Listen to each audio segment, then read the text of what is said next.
Hi friends, welcome to my channel. Pushpa OTT release date అయితే fix అయిపోయింది. జనవరి 30 తేదీ అయితే సినిమా ఓటీటీలో అయితే స్ట్రీమింగ్ అవుతుంది. సో ఫ్యాన్స్ అందరూ థియేటర్లో అంతా చూసేసినారు. ఇంకా ఎప్పుడెప్పుడు ఓటీటీలో రిలీజ్ అయితే కాసుకొని కూర్చున్నారు ఇళ్ళల్లో, సినిమా థియేటర్లో 1కి 10 సార్లు సినిమా చూడాలని. ఎప్పుడెప్పుడు ఆల్రెడీ కొంతమంది ఫేక్ పర్సన్స్ అయితే దొంగ సినిమా చూస్తారు. అట్లా వాళ్ళు పక్కన పెట్టేసి వాళ్ళంతా వేస్ట్ గాళ్ళు.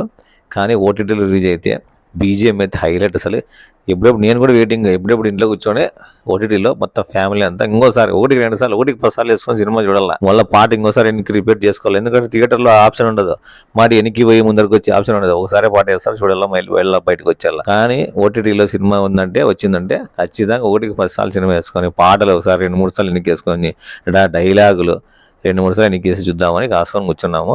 జనవరి 30 తేదీ అయితే సినిమా ఓటీటీలో అయితే స్ట్రీమింగ్ అవుతుంది.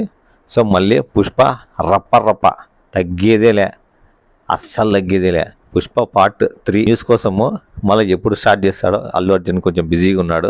ఆ సినిమాలు అయిపోయినాక మళ్ళీ పుష్ప 3 స్టార్ట్ చేస్తాడు. ఇంకా మళ్ళీ నాకు తెలిసి పుష్ప 3 వచ్చేకి ఒక 2-3 ఏళ్ళు అయితే పడుతుంది. అంతవరకు ఓటీటీలో 1కి 10 సార్లు చూడండి. ఆల్రెడీ ఫస్ట్ పార్ట్ అయితే పుష్ప 2 రిలీజ్ అయ్యేటప్పుడు నేను ఫస్ట్ పార్ట్ మళ్ళీ చూసిన. మళ్ళీ ఇప్పుడు సెకండ్ 2 పార్ట్ కోసం కూడా వెయిటింగ్. 2 సినిమాలు ఒకటి తర్వాత ఒకటి కంపల్సరీ వేసుకొని చూస్తా.